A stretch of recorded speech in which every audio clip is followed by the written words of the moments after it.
Joining me on the line as he does every Friday. However, we're actually taping this on a Thursday because there's a blizzard coming and all kinds of weird shit. Ladies and gentlemen, Mike Reyes from Cinemablend.com is on the line. Hey, buddy, what's up? I mean, if you want to call weird doing my job, then yeah, I have a movie to go see tomorrow. So yeah, I get it. Yeah. Hey, the Good job, man. The winter storm that's supposed to hit you guys. When's that rolling in? I think it's supposed to hit tomorrow night. Okay. Well, actually, 2 nights. Sorry, guys, we're in Friday land here. I think it's supposed to hit tonight, and then the weekend is supposed to be up in the air. Okay. I kind of looked around like it was one of those deals, and I know nobody wants to talk about the weather right now, but I think it's fascinating.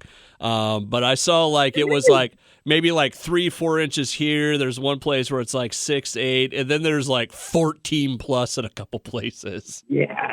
You know what? Especially in the Northeast, you can never really tell how much you're going to get. And I think it's supposed to be, this is like another nor'easter that we're being hit with. And if it's anything like the last one we got, it shouldn't be too bad. Okay. But I'm looking at the map here, and it's anywhere between 4 to 8 inches, maybe? That's what she said. No, maybe 4 to 12. Okay. Just the way that this map is laid out here, it's like I'm near the Philadelphia area. Okay. So it's like, 4 to 6 for Philadelphia, and then like 6 to 8 in this other band of Jersey. So it's like, okay, between those two, and then there's 4 to 8. Okay. 'Cause I'm looking at the 8 to 12 that I was looking at before, and that's more out towards the coast. It looks like the coast is going to get hit pretty bad with 8 to 12. All right. Back to B-sox with our drive time report. Mike Reyes from Cinemablend.com joining me on the line right now. All right, so movie-wise, funny way to start, there's another Ice Age movie coming out this weekend. Yes, the 6th Ice Age film, the first one under Disney since Blue Sky Studios and 20th Century Fox merged with them. They basically got a hold of all the Blue Sky projects, and one of them has been the Ice Age movies. So this weekend, we've got the Ice Age Adventures of Buck Wild heading to Disney+. Oh, wow. It's not even in theaters, huh? Nope. It is straight to streaming. All right. So any good? Nah. I'm not a huge fan of this. I've been on and off with Ice Age. Like, sometimes it works for me, sometimes it doesn't. Scrat always works for me. Yeah. There's no Scrat in this movie. How do you make an Ice Age movie with no Scrat? No Scrat. He's still out in space, I guess. And it's supposed to focus more on Buck Wild, the character played by Simon Pegg since Ice Age Dawn of the Dinosaurs. You know, he's the adventurer in the Lost World. And he's the weasel with the eye patch, right? Yeah. Okay. Like, just listening to that title, The Ice Age Adventures of Buck Wild, you would think that that's going to focus more on Buck. This movie takes its time to get to Buck and is more of a Crash and Eddie adventure. And you should have just called it the Ice Age Adventures of Crash and Eddie. But I'm assuming, when you've got someone like Simon Pegg in there, at the very least with the marketing campaign, you want to lead with him. And it's just amazing the disconnect between the name and the intent and the finished product. Because if they focused more on Buck and these new characters, like Utkarsh Ambedkar plays a dinosaur named Orson. He's a triceratops with a huge brain. And he's like a gangster / Bond villain with raptor henchmen. And then you've got Justina Machado from One Day at a Time playing a gorilla named Z, who's like an old friend of Buck's from his past. And, they used to be in a superhero squad together. All this stuff that I'm telling you right now should have been the focus. But instead it's starts out with Crash and Eddie wanting to leave the original Ice Age gang, who none of the voices came back for. Like, Simon Pegg is the only returning voice from the Ice Age franchise. Everyone else is different voices. Okay, let's just move on. Ice Age is just not good then, is what you're saying. There's promise, but they need to focus up on it if they want to continue this series. All right. I mean, we'll see. It's a family movie. Okay. Mike Reyes and Cinemablend. Yeah, Mike Reyes and stuff and movies. And what's next? So I guess we'll veer into the more serious stuff. There is a film that it was on the early festival circuit last year, and it's called The Fallout. Okay. And it is about 2 young girls who are dealing with the aftermath of a school shooting, played by Jenna Ortega and Maddie Ziegler. And this is, like I said, it was an early festival hit last year. So far on Rotten Tomatoes, it's getting like a 93%. Okay. And I saw the trailer for the film. It's an HBO Max exclusive that came out on Thursday. It looks really good. And what's interesting is the writer-director Megan Park was on, you ever hear that Freeform show, The Secret Life of the American Teenager? No. Well, she was on that show. Okay. And this is her writing, directing debut, if I remember correctly. Okay. I like that people that have been in teenage projects like that are sort of making their own versions of that. And this looks more grounded than what that show kind of looked like back in the day. Okay. All right. Not one you saw, but it's going to be on HBO Max, right? Yes, it's currently on HBO Max, and I am looking forward to checking it out. Mike Reyes from Cinemablend.com joining me on the line right now. Let's wrap up with, or at least the review part. Home Team coming out. This is an interesting one because this is kind of based in kind of real life, but kind of not. Kevin James playing Sean Payton, who is actually in the news this week because he just retired from coaching the Saints. Oh, wow. Yeah, so it's kind of weird timing for that. So, or maybe the perfect timing. But this is dealing with a scandal that happened after the Super Bowl. Long story short, it's Kevin James going back and coaching kids, right? Yeah. Like, are you hearing good things about it? Like, someone's got to coach your kids. Because there's part of me that wants to think that this could be an interesting movie because, one, Sean Payton is an interesting guy, but I kind of feel like Kevin James is going to be the guy that just stumbles his way through it and falls down through things. And I don't think it's going to go for that. I think it's going to go for more of a Benchwarmers quality where maybe there's a little more. Oh, no, it won't, because Benchwarmers was a little out there too. I don't think it's going to go for him fumbling and falling. I think there's probably going to be some humor of some sort, some juvenile humor, I guess, of some sort attempted. I mean, let's not forget this is a Happy Madison movie. It's the wheelhouse. But I think they're going to try and they've been going for more heartwarming stuff lately, like with this and Hubie Halloween. I still haven't seen this yet, but I don't think it'll be a Hubie Halloween. No, Hubie Halloween it's supposed to be a dumb movie and you know it. I don't want when I hear but its heart was in the right place. Yeah, but it's an Adam Sandler-esque movie where that's what it's supposed to be. We know what that movie's supposed to be. This movie, when you have a real person going out to reconnect with his kid or whatever after a scandal that actually happened, it's like, I don't want this to be really goofy and stupid. Does that make sense? Yeah, like you want it to be like a Remember the Titans or, it can be funny, but it shouldn't be like slapsticky. And it has the potential to be that. Looks like, and this is going to be a Netflix thing, isn't it? Yes, it premieres on Netflix this morning. It should be up on Netflix by the time people hear this because they're on the, 3 a.m. Eastern, 12 Yeah, a.m. dude, Pacific. we've already said that we're recording early this week. It's fine.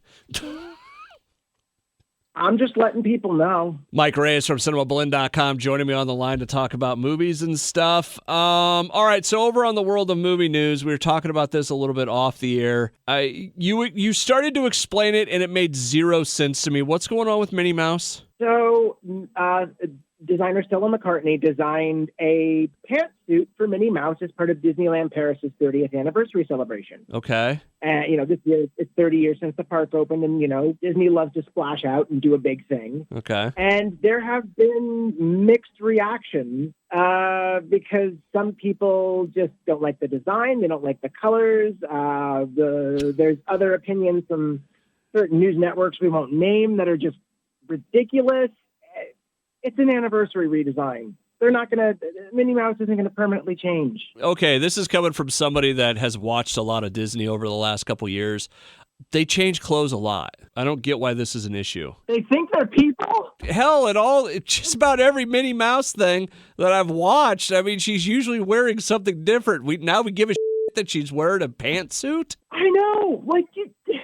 Did we forget that she got a totally mini 80s makeover back in the day, and she's also been redesigned for several holidays and park events and whatnot? It's not like this is the first time we've seen a new costume. It's not going to be the last. But I guess it's because it's a pantsuit, and some people just flat out don't like the design. And I will say, one of the reactions I read was someone thought she was wearing pajamas at first. I can see that. I can see that because the coloring and the design, the way it's drawn, it is kind of a little too blended. But anything, if you're really getting that riled up about this, it's like, I really don't know what to say. You must not take change very well. I mean, I just did a search for Minnie Mouse on Google, and like she's in all kinds of different colors and styles of polka dot dress and all this. I'm going to be honest with you. I don't think it's the greatest look she's ever had, but there's no part of me that's like, I need to shut down everything I'm doing today to destroy this online, you know?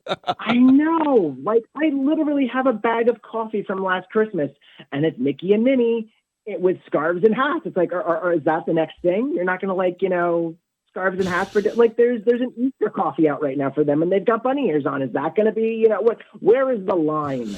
Where is the line?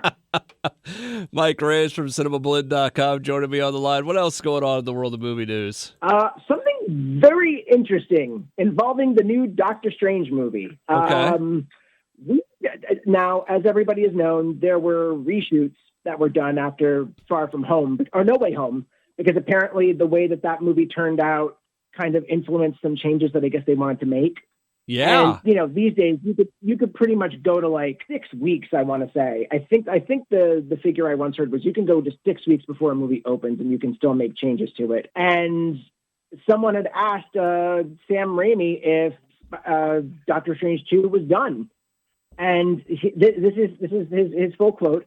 I believe this came from Variety. Who did this? It came from Variety. So he's like, I wish I knew the answer to that. I think we're done, but we just cut everything. We're starting to test the picture, and we'll find out if there's anything that's got to be picked up. If something's unclear or another improvement can be made in the short amount of time left, I'll do it. One thing I know about the Marvel team is they won't stop.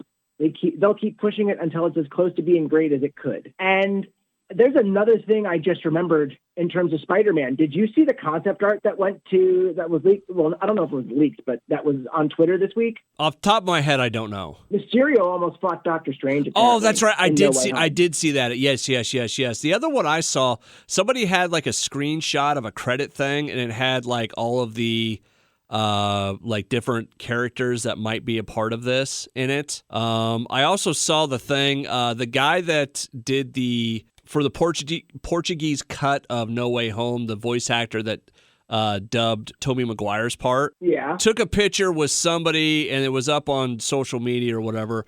It was somebody that had something to do with Doctor Strange, so they're like, oh, does that mean that Tobey Maguire is going to be a part of this? Which I've heard rumors that that's going to happen. Yeah, there's been rumors on that. There was I forget which publication it was with, but there was a meeting of all the Spider people. And I think Tobey Maguire said that I read something big that he was saying his chapter of Spider-Man history may not be closed yet. So that's more fuel to the fire.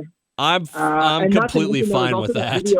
Seeing more Tobey Maguire Spider-Man? Actually, all of them, because I saw a really great great meme this week.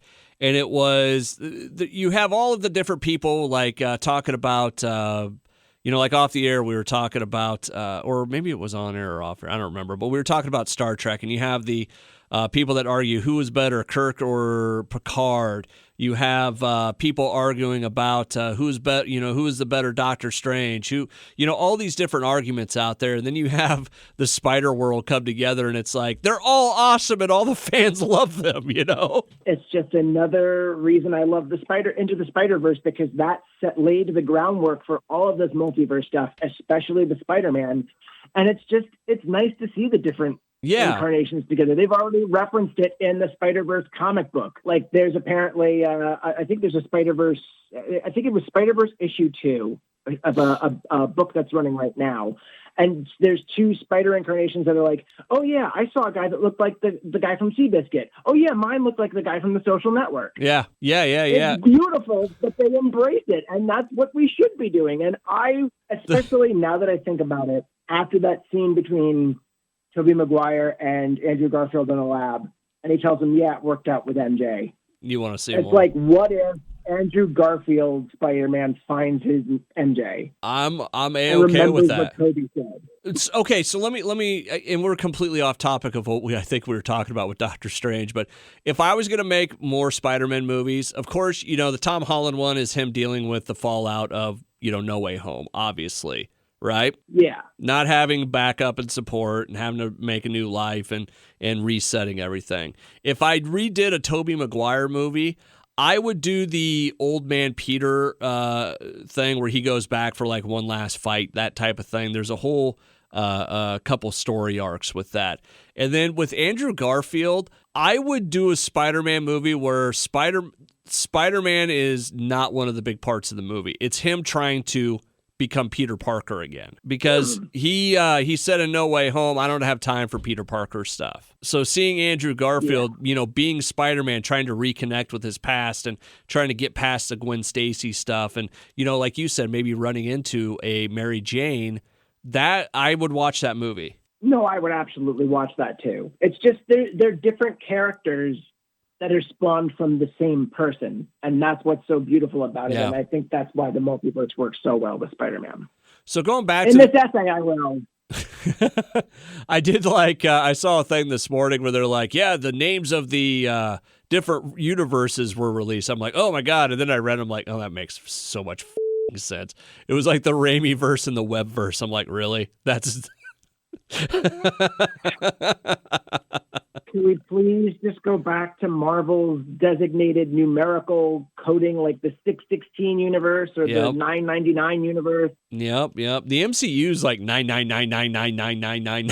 It's some huge number, but Mike Reyes from Cinemablend.com. Going back to the Doctor Strange stuff, I like that they're going to try and do more, and they saw how well. I like that they see something like Spider-Man No Way Home and say, oh my God, it works really well when we embrace the past, right? Yeah. I'm scared that in Doctor Strange, they're like, hey, we need to cram as much of this in there as possible. And then it ruins the movie. I am afraid of that, but at the same time, I don't think they need to, just because the multiverse is still building. Yeah. I mean, obviously, after No Way Home, it wasn't the big showpiece that I thought it was going to be. It was something that was kind of in the periphery. Yeah. But for now, the multiverse is still kind of in one piece. It's still fracturing, but it's still kind of in one piece. So it's going to push things along. No, I agree with you, though, that, let's not Spider-Man 3 this. That's always every superhero movie that starts out good. That's always what happens at the end, is they try and put too much into it and make it too convoluted. Not always. I mean, Thor completely changed course by the time it got to the third movie. I'll give you that one. Yes, I will give you that one. But Spider-Man started out really simple with Green Goblin. Then it was Doc Ock. And then it was, hey, let's put Sandman and Venom in here. Yeah. What's his name? Batman, Michael Keaton. Yeah. First one is another multiverse we're going to have to deal with. Yeah. You had just the Joker, and then it was, we're going to give you the Penguin and Catwoman and Max Schreck. And then by the third one, it's that Catwoman was sort of it served another purpose because of her relationship with Bruce Wayne. Yeah, Batman. But then you start that was really interesting. Yeah, but then you get into some of the other stuff where it's like, we're just going to cram as many villains in here as possible. Hey, let's have Mr. Freeze and what's her name, Poison Ivy team up, or Two-Face and the Riddler. Yeah, I still love Batman Forever, and I'm still okay with the camp of Batman and Robin. I just wish it was executed as well as Batman Forever. Yeah. Well, it was one of those things where it's like, okay, are you in the one universe, or are you doing something different? But anyways, Mike Reyes from Cinemablend.com. That was Joe Schumacher. Yeah. Joe Schumacher. Nipples, cod pieces. What would people do if we just left it right there? I would love to hear how that would play. Oh, that's awesome. Mike Reyes from Cinemablend.com. As we wrap up today, is there anything else big happening out there movie-wise? I mean, not much that I can think of. We're starting to slowly work our way into more fertile land in Okay. the farm of moviedom. So while we don't have that many movies this week, I know we've got a couple next week, and then February is going to start really giving us Okay. more joy. Although in the meantime, there is always Peacemaker. That's what I was wondering how we were going to make our way over to Peacemaker because there's a lot of good TV out right now. Peacemaker is by far the best. 1880. Peacemaker makes me so damn happy. I haven't watched this week's episode, so I'm waiting to see that. But God, that's a good show. John Cena's amazing in it, and the dude that's playing what his buddy what the hell is his name? The guy in the green costume. Autonomous? Huh? Oh, Vigilante. Vigilante. I knew it was Vigilante. a V. Yeah, it's just Okay, it's so good. I gotta blow your mind on that. Okay. The actor that plays him is Freddie Stroma, who is from the UK. Oh wow, Yeah. that's crazy, man. Studied neuroscience at the University College London. Oh jeez. And also just happens to have expert timing on everybody. The whole cast on this show has such good timing. And this week's, when you watch it, is going to definitely nail that into your head. Okay. Because it's a scene, and then it's also the post-credits outtake that they throw in. Okay. Which, by the way, credit to James Gunn and the Peacemaker team for doing that. Because I think the reason a lot of content creators are starting to do that now is because it keeps the credits instead of switching to the next episode. Yeah. Like if there's I know with Netflix, if there's something at the end of the episode or at the end of the movie, it doesn't shift to that, hey, you have to click on this to go and keep watching the credits. You know, people are getting their credit where credit is due. But then you get this wonderful piece at the end. But anyway, John Cena just has this beautiful moment where he's rattling off a whole bunch of names for a very specific reason. And I cannot wait to hear your thoughts on it. Awesome. And I would go into Boba Fett, but you haven't watched any of the series, so I don't want to. All I'll say about that this week is we watched that episode last night, the new one, and legitimately the best episode of Boba Fett is an episode that has nothing to do with Boba Fett. Which is kind of like how I feel Star Wars is at its best when it's not about the Skywalkers. It's just Boba Fett's not that interesting. Look, I haven't, even without seeing the series, I am optimistic for the series. Because what Robert Rodriguez and what the Mandalorian team did with him on Mandalorian looks cool enough that I'm ready to see this. Yeah. All right. However, Boba Fett was not this big swinging in the original Star Wars universe. He was a bumbler. And the only reason that he was big is because of his cartoon appearance and because of the expanded universe Legends canon that built him into something greater. Like Tales of the Bounty Hunters and what was the other one? Like just all the books that they wrote with him in there. That's what made him so big. Now they have to backfill this character without, shortcutting it, and you can't just make him perfect overnight. Somebody had a thing the other day. They go, Boba Fett is about a bounty hunter that doesn't bounty hunt, trying to be a crime lord who doesn't crime. And I'm like, it's so true. It sounds like a pitch so perfect, I kind of want Kevin Smith to make it. There you go. Mike Reyes from Cinemablend.com joins me every Friday on the show to talk about movies. We'll end it there this week. Mike, stay safe in the weather, and hopefully you don't get much snow, okay, man? You as well, man. Talk to you later.